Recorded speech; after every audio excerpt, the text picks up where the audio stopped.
Muy buenas tardes, bienvenidos a El Mundo Ahora de France 24. Yo soy Elena Lozano y todo lo que verá a continuación es noticia. Iniciamos.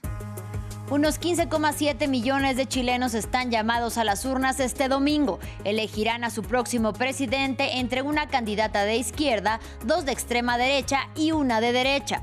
Por primera vez desde 2012, el voto es obligatorio. Tenemos reporte desde Santiago.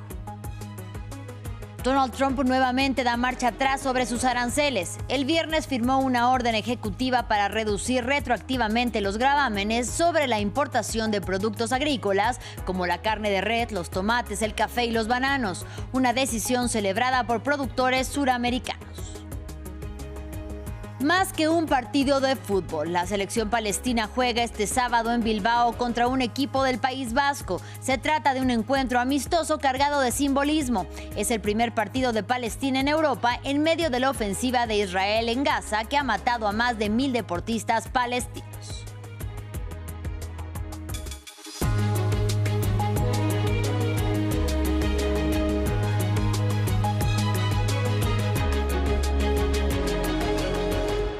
Iniciamos en Chile. El país sudamericano se alista para las elecciones presidenciales del domingo y por primera vez desde 2012 el voto será obligatorio. A las urnas están llamados 15,7 millones de chilenos que tendrán que elegir entre 8 candidatos. Los favoritos para acceder al Palacio de la Moneda son la candidata de la izquierda, 2 representantes de extrema derecha y una de la derecha tradicional. Vamos a Santiago de Chile con nuestro enviado especial, Martín Gripo. Martín, muy buena tarde, qué gusto saludarte. Cuéntanos cómo se prepara Chile para los comicios de mañana. Hola Elena, ¿cómo estás? Es un placer saludarte desde aquí donde estamos ubicados en el Centro Cultural Estación Mapocho, un lugar muy importante para Chile que fue reabierto luego de la dictadura militar de Augusto Pinochet en la década de 1990. Aquí ya se dispusieron todas las mesas para lo que será la jornada cívica de este domingo 16 de noviembre en la que están convocadas a votar más de 15 millones de personas y decenas lo harán en este lugar que bueno ya cuenta con todas las mesas y los trabajadores del Servicio Electoral de Chile ya están terminando de alistar y de ultimar todos los detalles. Mientras tanto, las fuerzas de seguridad, en especial el ejército chileno, ya fue desplegado a todos los centros de votación y se encuentra resguardando cada uno de estos puntos a los que concurrirán las personas para elegir entre 8 opciones quién será el próximo presidente o presidenta de la nación andina y austral, además de cargos legislativos para renovar la totalidad de la Cámara de Diputados y también algunas bancas del Senado. Esta será la elección que tendrán que realizar los chilenos en medio de lo que fue una intensa campaña y que se espera que este domingo no haya presidente, sino que el resultado de una segunda vuelta, la cual se celebraría el 14 de diciembre. Elena. Y pues la pregunta ahora es, Martín, ¿cuáles son las preocupaciones con las que llega la sociedad chilena a estos comicios? Bueno, son 3 los puntos más fuertes y que llevaron a todos los candidatos a abanderarse con algunas de estas preocupaciones. Por un lado, el tema económico. Si bien Chile no está inmerso en una crisis económica como sí lo están sufriendo sus vecinos Argentina y Bolivia, el alto costo de vida, presionado principalmente por el alto costo de arriendos o alquileres de vivienda, presiona el bolsillo de muchas familias chilenas que tienen que, en algunos casos, destinar cerca del 50% de sus ingresos mensuales para vivir, para arrendar una vivienda, un departamento en distintas zonas de la capital o del país en general. A esto se suman las preocupaciones por la crisis de seguridad de un país que es reconocido por sus índices, por sus bajos índices de delincuencia, de inseguridad, que lamentablemente en los últimos años ha estado se ha estado cuestionando y que han estado incrementando esto principalmente por la presencia del crimen organizado, justamente realizado por organizaciones criminales transnacionales, como es el caso del Tren de Aragua. Un tema que, con el que se han abanderado todos los candidatos, principalmente los candidatos de la derecha y de la ultraderecha, que entre sus propuestas está la famosa mano dura contra el crimen organizado y que ha llevado a complicar algunas zonas, en este caso de la capital de Santiago, como lo es el centro histórico, una zona reconocida por sus lugares que lamentablemente lamentablemente ahora se ha vuelto muy insegura. Y por último, otro de los temas tiene que ver en la migración. Chile ha estado recibiendo en los últimos 10 años un número importante de migrantes, muchos en situación irregular, pero en los últimos años la restricción de distintas medidas, la aplicación de nuevas normativas ha estado restringiendo el acceso a los visados que tenían las personas que llegaban de otros países. Por lo tanto, se ha registrado un número importante de personas que han llegado desde Venezuela, Colombia, Perú e incluso desde Haití en situación irregular. Estos son los 3 puntos a los que, que tendrán en cuenta los chilenos el día de mañana, este domingo 16 de noviembre, al momento de sufragar y para elegir a sus candidatos en medio, de propuestas que intentarán resolver estas problemáticas. Elena. Muchísimas gracias por tu reporte desde Santiago de Chile. Martín Gripo, él estará siguiendo el minuto a minuto de esta jornada histórica en Chile. Y ahora hablamos de la guerra comercial desatada por la administración de Donald Trump. El presidente de Estados Unidos da nuevamente marcha atrás sobre sus aranceles. El viernes firmó una orden ejecutiva que reduce retroactivamente los aranceles sobre la importación de productos agrícolas, como por ejemplo la carne de res, los tomates, el café y los bananos. La decisión sigue a los recientes anuncios de eliminar gravámenes a alimentos de Argentina, Ecuador, Guatemala y El Salvador. El republicano ha defendido así su política arancelaria como un impulso a la economía, pero los consumidores sufren el alto costo de la vida y los economistas registran una alza de los precios desde enero. Veamos a continuación. Con los precios de los alimentos en alza en Estados Unidos, el presidente Donald Trump está bajo presión para responder a las preocupaciones sobre el costo de vida. El viernes firmó una orden ejecutiva que elimina aranceles recíprocos a más de 200 productos, incluidos la carne de res, el café, las frutas tropicales y otras materias primas. Señor presidente, usted ha dicho que los aranceles no aumentan los precios para los consumidores, pero ahora los está reduciendo. No dije que no lo hacen, dije que pueden hacerlo en algunos casos, pero en gran medida los ha asumido el país.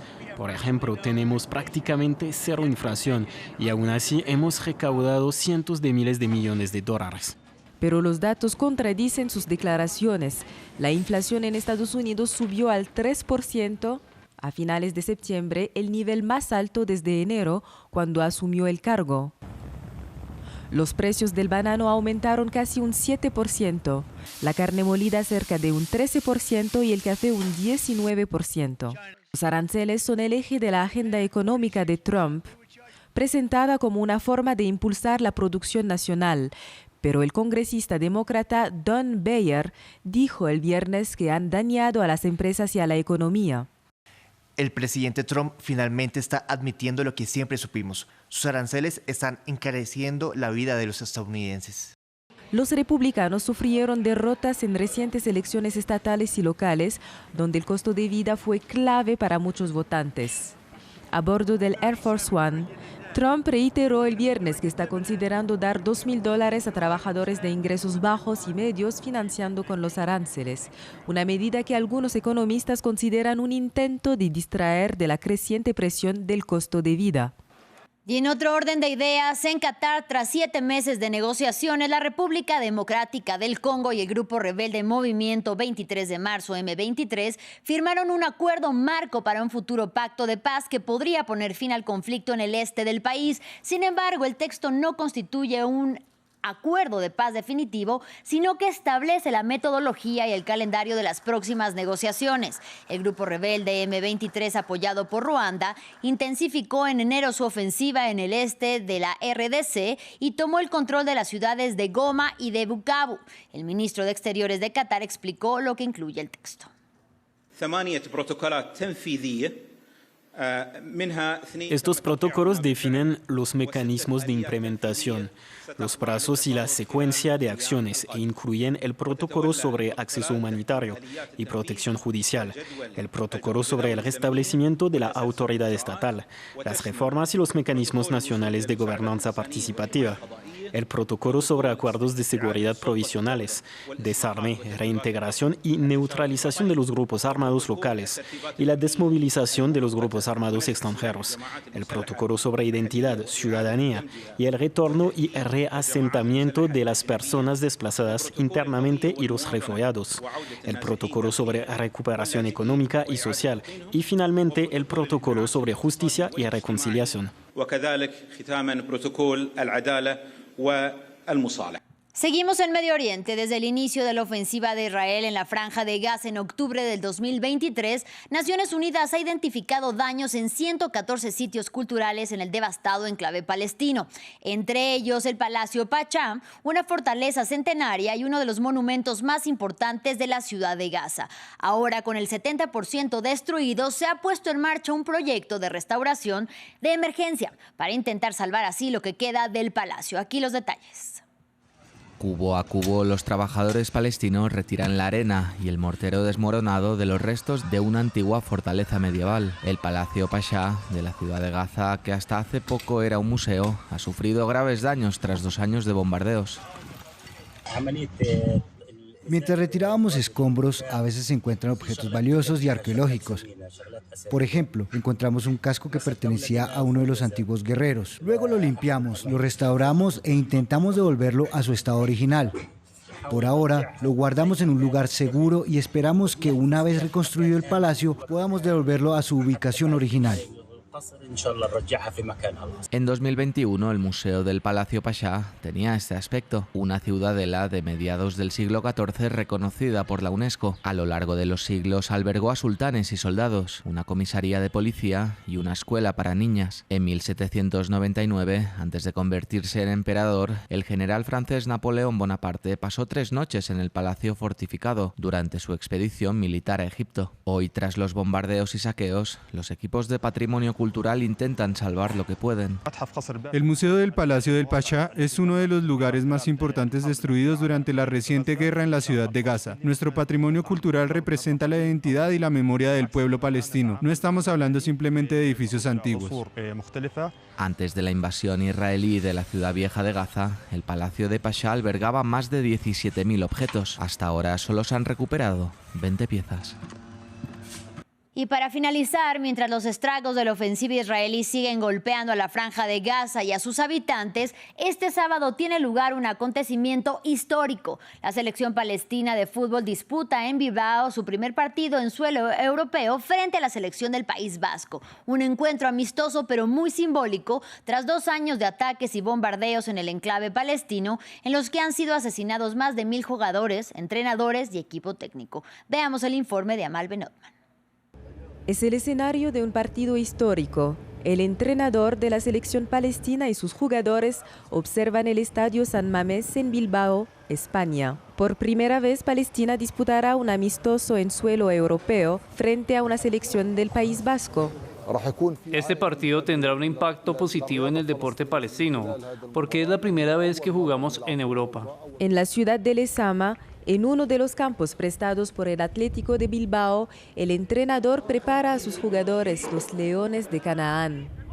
Para Yasser Hamed, jugador vasco y palestino, es un día profundamente simbólico. Entrenar estos días en Lezama, jugar en San Mamés el partido, también formé parte de la selección de Euskadi, de la selección vasca. Entonces, y hacerlo en mi casa, con mi gente, rodeado de más de 50.000 personas y vistiendo la camiseta de Palestina por una buena causa, reúne todos los condicionantes para que sea un día perfecto. Excepto su entrenador, la mayoría nunca ha estado en Gaza. Juegan en Qatar, Chile, Islandia o Estados Unidos y representan a un fútbol palestino marcado por 2 años de bombardeos israelíes tras los ataques de Hamas en Israel el 7 de octubre del 2023. Dentro de las víctimas figuran deportistas. 1.100 atletas, empleados, entrenadores y árbitros fueron asesinados, incluido el capitán de nuestra selección nacional. Miles resultaron heridos y cientos siguen desaparecidos. El presidente de la Federación Palestina de Fútbol pide sanciones. Los beneficios del partido se destinarán a ONGs que apoyan al pueblo palestino. Y en medio de un clima geopolítico complejo, el encuentro tiene una dimensión que va más allá del deporte para la selección palestina. Así llegamos al final de este espacio informativo. Gracias por su compañía y hasta la próxima.